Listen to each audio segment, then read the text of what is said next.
ಎಲ್ರಿಗೂ ನಮಸ್ಕಾರ. ಎಲ್ಲ ಹೇಗಿದ್ದೀರಾ? ಭಗವಂತ ಎಲ್ಲರನ್ನ ಚೆನ್ನಾಗಿಟ್ಟಿರಲಿ. ಇವತ್ತು ಬೆಳಗಿನ ತಿಂಡಿಗೆ ಆಲೂಗೆಡ್ಡೆ ಪಲ್ಯ ಮತ್ತು ಪೂರಿ ಮಾಡೋಣ ಅಂತ ಅಂದ್ಕೊಂಡು ಆಲೂಗೆಡ್ಡೆ ಸಿಪ್ಪೆ ಹೊರ್ಕೊಳ್ತಾ ಇದ್ದೆ. ಆಗ ಅನ್ನಿಸ್ತು ಸಾಯಂಕಾಲ ಟೀಗೂ ಏನಾದರೂ ಸ್ನ್ಯಾಕ್ಸ್ ಇದರಲ್ಲೇ ಮಾಡ್ಕೊಳ್ಳೋಣ ಅಂತಂದ್ಬಿಟ್ಟು. ಹಾಗಾಗಿ ಪೂರಿ ಪಲ್ಯದ ಜೊತೆ ಸ್ವಲ್ಪ ಸಾಯಂಕಾಲಕ್ಕೆ ಸ್ನ್ಯಾಕ್ಸ್ಗೂ ರೆಡಿ ಮಾಡ್ಕೊಳ್ತಾ ಇದ್ದೀನಿ.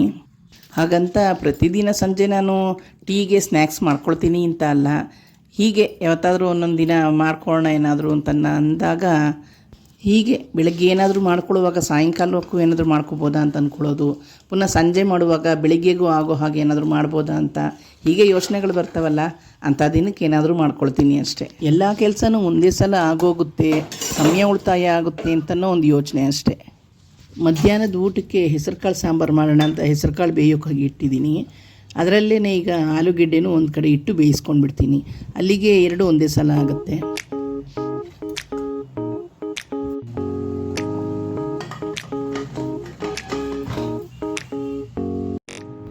ನೋಡಿ, ಆಲೂಗೆಡ್ಡೆ ಚೆನ್ನಾಗಿ ಬೆಂದಿದೆ.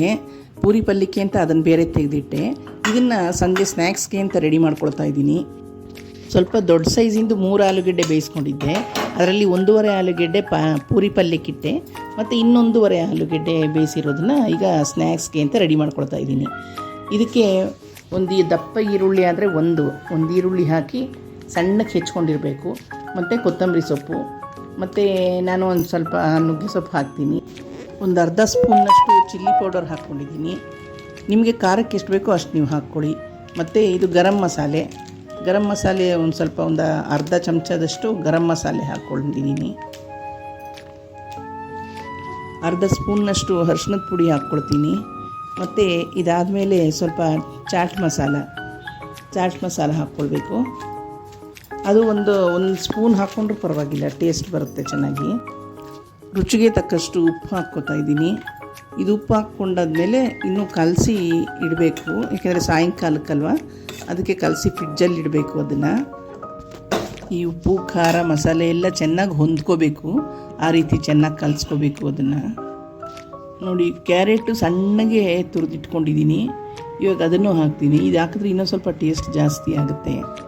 ಇದನ್ನು ಚೆನ್ನಾಗಿ ಮಿಕ್ಸ್ ಮಾಡಿಕೊಂಡು ಫ್ರಿಡ್ಜಲ್ಲಿ ಇಡೋಣ ಅನ್ನೋಷ್ಟರಲ್ಲಿ ನಮ್ಮನೆಯವರು ನನಗೆ ಹೊಟ್ಟೆ ಹಸಿತಾ ಇದೆ, ಬೇಗ ತಿಂಡಿ ಕೊಡು ಅಂತ ಹೇಳ್ತಾಯಿದ್ರು. ಹಾಗಾಗಿ ಮೊದಲು ಅವ್ರಿಗೆ ತಿಂಡಿ ಕೊಟ್ಬಿಟ್ಟು ಆಮೇಲೆ ನಾನು ನನ್ನ ಕೆಲಸ ಮುಂದುವರಿಸಿದೆ.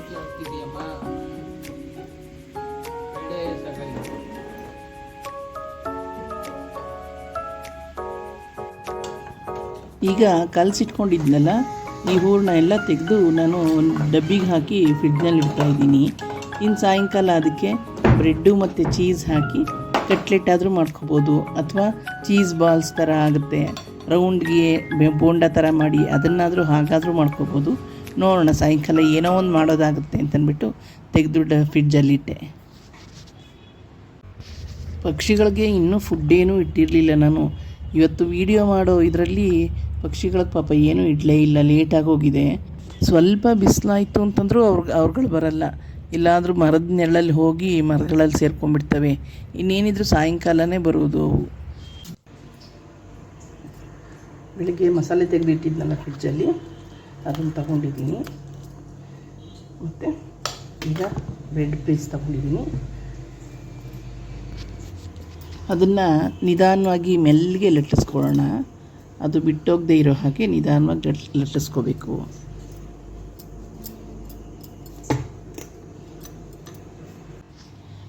ಮತ್ತು ಒಂದು ಬೌಲ್ಗೆ 1-2 ಚಮಚದಷ್ಟು ಕಾರ್ನ್ಫ್ಲೋರ್ ಹಾಕ್ಕೊಂಡು ಚೆನ್ನಾಗಿ ಕಲಿಸ್ಕೋಬೇಕು ಗಂಟಿಲ್ದಂಗೆ.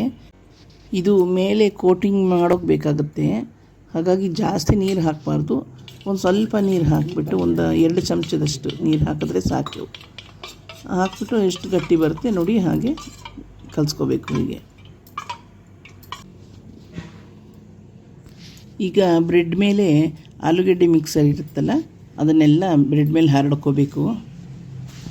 ಬ್ರೆಡ್ ಏನಿದೆಯಲ್ಲ ಅಷ್ಟಾಗ್ಲಕ್ಕೂ ಮಸಾಲೆ ಆಗಬೇಕು, ಆ ರೀತಿ ನಾವು ಹಾಕ್ಕೊಂಡು ಕ್ಲೀನಾಗಿ ಎಲ್ಲ ಕಡೆಯೂ ನಾವು ಅದನ್ನು ಸ್ಪ್ರೆಡ್ ಮಾಡ್ಕೋಬೇಕು.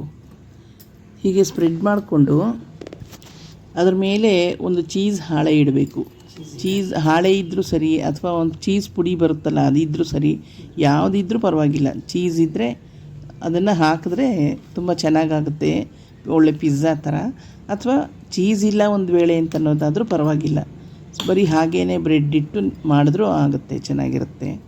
ನೋಡಿ ಇವಾಗ ಚೀಸ್ ಲೇಯರ್ ಇಟ್ಟ ಮೇಲೆ ಮತ್ತೆ ಇನ್ನೊಂದು ಸ್ವಲ್ಪ ಮಸಾಲೆ ಹಾಕಿದ್ದೀನಿ. ಹಾಕಿಬಿಟ್ಟು ಅದ್ರ ಮೇಲೆ ಇನ್ನೊಂದು ಬ್ರೆಡ್ ಪೀಸ್ ಇಡಬೇಕು. ನೋಡಿ ಹೀಗೆ ಇನ್ನೊಂದು ಬ್ರೆಡ್ ಪೀಸ್ ಇಟ್ಟು ಅದ್ರ ಮೇಲೆ ನಾವು ಕಾರ್ನ್ ಫ್ಲೋರು ಕಲಿಸ್ಕೊಂಡಿರ್ತೀವಲ್ಲ, ನೀರು ಹಾಕಿ ಅದನ್ನು ಸ್ವಲ್ಪ ಬೈಂಡಿಂಗ್ಗೆ ಅಂತಂದ್ಬಿಟ್ಟು ಅದನ್ನು ಬ್ರೆಡ್ ಮೇಲೆ ಹಾಕಬೇಕು. ಆಮೇಲೆ ಇದ್ರ ಮೇಲೆ ಸ್ವಲ್ಪ ಬ್ರೆಡ್ ಕ್ರಮ್ಸ್ ಹಾಕಬೇಕು.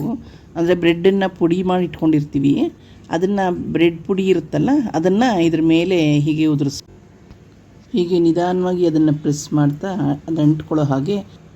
ಮತ್ತು ಇದೇ ರೀತಿ ಹಿಂಭಾಗದಲ್ಲೂ ಹಾಗೆ ಮಾಡಬೇಕು. ಹಿಂದೇನು ನಾವು ಬ್ರೆಡ್ ಪುಡಿ ಉದುರಿಸ್ಬಿಟ್ಟು ಅದನ್ನು ಚೆನ್ನಾಗಿ ಹಾಗೆ ಪ್ರೆಸ್ ಮಾಡಿ ತವಾ ಮೇಲೆ ಹಾಕಿ ಹಾಗೆ ಶಾಲೋ ಫ್ರೈ ಮಾಡ್ಕೋಬೋದು, ಅಥವಾ ನಾವು ಎಣ್ಣೆಯಲ್ಲಿ ಫ್ರೈ ಮಾಡ್ಕೊಂಡು ಡೀಪ್ ಫ್ರೈ ಮಾಡ್ಕೊಳ್ತೀವಿ ಅಂತಂದ್ರೂ ಮಾಡ್ಕೊಳ್ಬೋದು. ಎರಡೂ ಬೇರೆ ಬೇರೆ ಟೇಸ್ಟ್ ಕೊಡುತ್ತೆ. ಡೀಪ್ ಫ್ರೈ ಮಾಡ್ಕೊಂಡು ತಿನ್ನೋರು ಇಷ್ಟಪಡೋವಂಥವ್ರಿಗೆ ಅದಿಷ್ಟ ಆಗುತ್ತೆ. ಇಲ್ಲ ಕಟ್ಲೆಟ್ ರೀತಿ ಇದು ಒಂಥರ ಕ್ರಿಸ್ಪಿಯಾಗಿ ಹಾಗೆ ಶಾಲೋ ಫ್ರೈ ಮಾಡ್ಕೊಂಡು ತಿಂದ್ರೂ ಚೆನ್ನಾಗಿರುತ್ತೆ. ನೋಡಿ ಈಗ ಇದು ಫ್ರೈ ಆಗಿದೆ, ಎರಡೂ ಕಡೆ ತೆಗಿತಾ ಇದ್ದೀನಿ.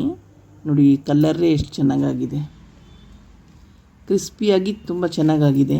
ಅದನ್ನು ಈಗ ಮಧ್ಯಕ್ಕೆ ಕಟ್ ಮಾಡಿದ್ರೆ ನೋಡಿ ನೋಡೋಕ್ಕೂ ಎಷ್ಟು ಚೆನ್ನಾಗಿದೆ, ಮತ್ತು ಹಾಗೆ ಟೇಸ್ಟಲ್ಲೂ ಚೆನ್ನಾಗಿರುತ್ತೆ ಇದು. ನೆಕ್ಸ್ಟು ಸ್ವಲ್ಪ ಬ್ರೆಡ್ ತೊಗೊಂಡು ಇದೇ ಮಸಾಲೆ ಹಾಕಿ ಈಗ ಡೀಪ್ ಫ್ರೈ ಮಾಡ್ತೀನಿ. ನೋಡಿ ಅದು ಒಂಥರ ಟೇಸ್ಟಿಯಾಗಿ ಚೆನ್ನಾಗಿರುತ್ತೆ. ಈ ಬ್ರೆಡ್ಡನ್ನು ಸ್ವಲ್ಪ ಕಾರ್ನ್ ಫ್ಲೋರು ನೀರು ಹಾಕಿ ಕಲಿಸ್ಕೊಂಡಿದ್ವಲ್ಲ ಅದರಲ್ಲಿ ಅದ್ಕೋಬೇಕು. ಅದ್ಕೊಂಡು ನೋಡಿ ಮಸಾಲೆನ ಇಲ್ಲಿ ಹೀಗೆ ಹಾಕಿ ಅದ್ರ ಮೇಲೆ ಸ್ವಲ್ಪ ಚೀಸ್ ಇಟ್ಟು ಇದನ್ನು ಉಂಡೆ ಕಟ್ಕೋಬೇಕು. ನೋಡಿ ಚೀಸಲ್ಲಿ ಮಧ್ಯೆ ಇಟ್ಟರೆ ತಿನ್ನುವಾಗ ಅದು ತುಂಬ ಟೇಸ್ಟ್ ಸಿಗುತ್ತೆ. ನೋಡಿ ಇದನ್ನು ಹೀಗೆ ನಾವು ಉಂಡೆ ಕಟ್ಕೊಂಡು ಅದನ್ನು ಕಾರ್ನ್ ಫ್ಲೋರ್ ನೀರಲ್ಲಿ ಅದ್ಕೊಂಡು ಆಮೇಲೆ ನಾವು ಈ ಬ್ರೆಡ್ ಪುಡಿ ಇರುತ್ತಲ್ಲ ಅದರಲ್ಲಿ ಹೀಗೆ ಉರುಳಿಸ್ಕೋಬೇಕು. ಆ ಉಂಡೆ ಸುತ್ತಲೂ ಬ್ರೆಡ್ ಪುಡಿ ಸೇರ್ಕೋಬೇಕು. ಹಾಗೆ ನಾವು ಸುತ್ತಲೂ ಉರುಳಿಸ್ಕೊಂಡು ಆಮೇಲೆ ನಾವು ಎಣ್ಣೆಲಿ ಬಿಡಬೇಕು ಇದನ್ನು. ನೋಡಿ ಈಗ ಈ ಉಂಡೆಗಳನ್ನ ಬ್ರೆಡ್ ಪುಡಿನಲ್ಲಿ ಅದ್ಕೊಂಡಿದ್ದೀನಿ.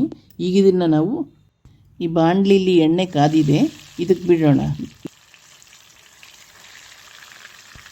ಇದಕ್ಕೆ ಜಾಸ್ತಿ ಫ್ಲೇಮ್ ಹಾಕಬಾರ್ದು, ಚಿಕ್ಕ ಫ್ಲೇಮ್ನಲ್ಲಿ ನಿಧಾನವಾಗಿ ನಾವು ಫ್ರೈ ಮಾಡ್ಕೋಬೇಕು. ನೋಡಿ ಒಳ್ಳೆ ಕಲರ್ ಬಂದಿದೆ, ನೋಡಿ ಚೆನ್ನಾಗಾಗಿದೆ. ಈಗ ಇದು ಬೆಂದಿದೆ, ಇದು ಹೊರಗಡೆ ಕ್ರಿಸ್ಪಿ ಇದೆ, ಒಳಗಡೆ ಸ್ಮೂತಾಗಿದೆ. ನೋಡಿ ಕಟ್ ಮಾಡಿದ್ರೆ ನಿಮಗೆ ಎಲ್ಲಿ ಕಾಣುತ್ತೆ, ಒಳಗಡೆ ಚೀಸು ಮತ್ತು ಆಲೂಗೆಡ್ಡೆ ಮಸಾಲೆ ಎಲ್ಲ ಅಲ್ಲಿ ಸ್ಮೂತಾಗಿ ಕಾಣುತ್ತೆ, ಹೊರಗಡೆ ಮಾತ್ರ ಕ್ರಿಸ್ಪಿ ಆಗಿರುತ್ತೆ.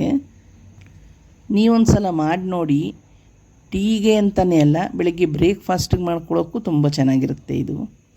ಒಳಗಡೆ ಚೀಸ್ ಇರೋದ್ರಿಂದ ಮಕ್ಕಳು ಇಷ್ಟಪಟ್ಟು ತಿಂತಾರೆ, ಮತ್ತು ಮಕ್ಕಳಿಗೆ ಸ್ಕೂಲ್ಗೆ ಡಬ್ಬಿಗಳಿಗೆ ಹಾಕ್ಕೊಡೋಕ್ಕೂ ಇದು ತುಂಬ ಚೆನ್ನಾಗಿರುತ್ತೆ. ಫ್ರೆಂಡ್ಸ್, ವಿಡಿಯೋ ನೋಡಿದ್ರಿ ಅಲ್ವಾ? ಈ ವಿಡಿಯೋ ನಿಮಗೆ ಇಷ್ಟ ಆಗಿದ್ದರೆ ದಯವಿಟ್ಟು ಒಂದು ಲೈಕ್ ಮಾಡಿ ಹಾಗೂ ಶೇರ್ ಮಾಡಿ, ಸಬ್ಸ್ಕ್ರೈಬ್ ಮಾಡೋದು ಅಂತ ಖಂಡಿತ ಮರಿಬೇಡಿ ಅಂತ ಕೇಳ್ತಾ ಇಲ್ಲಿಗೆ ಈ ವಿಡಿಯೋ ಮುಗಿಸ್ತೀನಿ. ಮುಂದಿನ ವಿಡಿಯೋದಲ್ಲಿ ಸಿಗೋಣ ಅಲ್ಲ.